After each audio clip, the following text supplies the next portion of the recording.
ঋতুপর্ণাদের পর এবার সাগরিকাদের ইতিহাস। অনূর্ধ্ব-20 নারী এশিয়ান কাপেও বাংলাদেশ।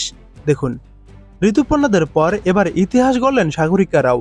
চীনের কাছে লেবানন ৮-০ গোলে হেরে যাওয়ায় সেরা ৩ রানার্স আপের একটি হয়ে প্রথমবারের মতো অনূর্ধ্ব-20 নারী এশিয়ান কাপে জায়গা করে নিয়েছে বাংলাদেশ।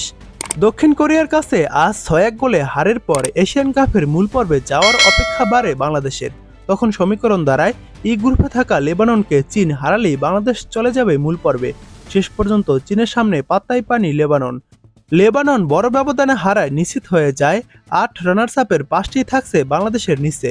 দেশের ফুটবল ইতিহাসে সর্বপ্রথম ১৯৮০ সালে কুয়েতে হওয়া এশিয়ান কাপে খেলেছিল পুরুষদের জাতীয় ফুটবল দল।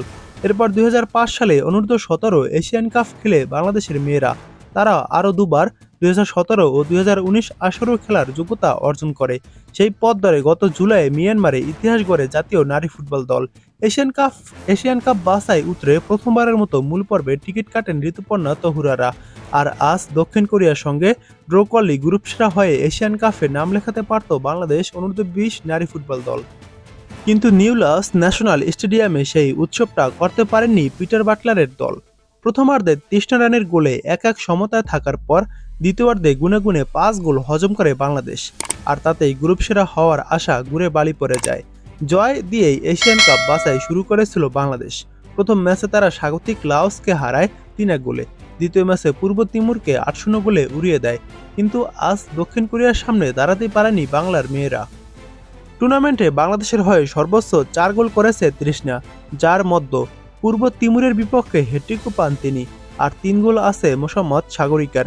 ২০২৪ সাল থেকে দারুণ ছন্দে ছিল বাংলাদেশ অনূর্ধ্ব-20 নারী ফুটবল দল। ১২ ম্যাচ অজয় থাকার পর আজ দক্ষিণ কোরিয়ার কাছে হেরেছে মেয়েরা।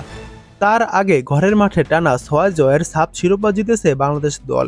এশিয়ার ৩৩টি দল নিয়ে ৬ আগস্ট শুরু হওয়া এই বাছাই পর্ব শেষ হচ্ছে আজ রাতে, যেখানে ৮ গ্রুপ থেকে সেরা ৮ দলের মধ্যে এই ভিডিও বানানোর আগ পর্যন্ত উত্তর কোরিয়া, ভারত, জাপান, দক্ষিণ কোরিয়া ও চীন সরাসরি জায়গা করে নিয়েছে আগামী বছর থাইল্যান্ডে অনুষ্ঠিত হতে যাওয়া মূল আসরে। আগামী ১ থেকে ১৮ এপ্রিল থাইল্যান্ডে হবে অনূর্ধ্ব-20 নারী এশিয়ান কাপ, যেখানে স্বাগতিক হিসাবেই আগেই জায়গা করে নেয় থাইল্যান্ড। তাদের সঙ্গে বাছাই পর্ব খেলে যোগ্যতা অর্জন করবে আর ১১টি দল।